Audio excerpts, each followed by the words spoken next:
हाय, hello, नमस्कार.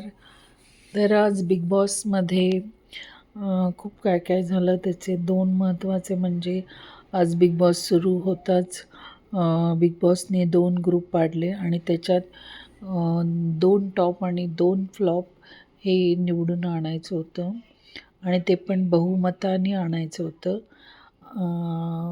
आणि एकमताने पण आणायचं होतं. पण एकमत झालं नाही, बहुमतच झालं. तर एका ग्रुपमध्ये 2 टॉप अनुश्री आणि विशालला ठरवलं आणि 2 फ्लॉप दीपाली आणि राखीला ठरवलं. दुसऱ्या ग्रुपमध्ये 2 फ्लॉप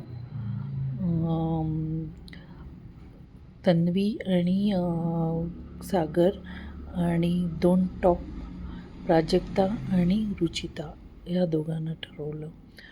तर असं ठरवलं आणि मग त्यांना त्यांच्याप्रमाणे पॉवरकी मिळाली, कॅप्टनशिप मिळाली. ते हे सगळं झालं आणि मग शेवटी बिग बॉसच्या शेवटी सगळ्यांनी आपापल्या भावना व्यक्त करायच्या होत्या. तर सगळ्यांना एक एक चान्स दिला. कोणी आपल्या वडिलांसाठी हे केलं, कोणी आपल्या आई-वडिलांना दोघांना की तुम्ही किती आमच्यासाठी कष्ट केले आणि मी पण तुम्हाला ते कष्ट नको व्हावेत म्हणून मी पण चांगलं काम करते, मेहनत करते असं सांगितलं खूप जणांनी आणि प्रत्येकाने आपल्या भावना व्यक्त केल्या. पहिल्यांदा राखी आली. राखीला आपल्या आईबद्दल तर खूप प्रेम होतं हे सगळ्यांनाच माहिती आहे. कारण राखी म्हणते, जेव्हा मला बॉलिवूडमध्ये जायचं ठरवलं तेव्हा माझ्या वडिलांनी मला आणि माझ्या आईला हाकलून दिलं घरातनं.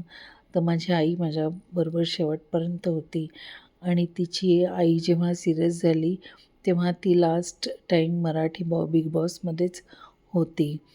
तर मग ती अशी खूप रडत होती, खूप रडत होती आणि ती खरोखर रडत होती, वाईट रडत होतं आणि बाहेर अनुश्री खूप हसत होती. म्हणजे लोकांना म्हणजे असं कळत नाही की जो कॉमेडी करतो त्याला पण भावना असतात, असं कळत नाही, समजत नाही.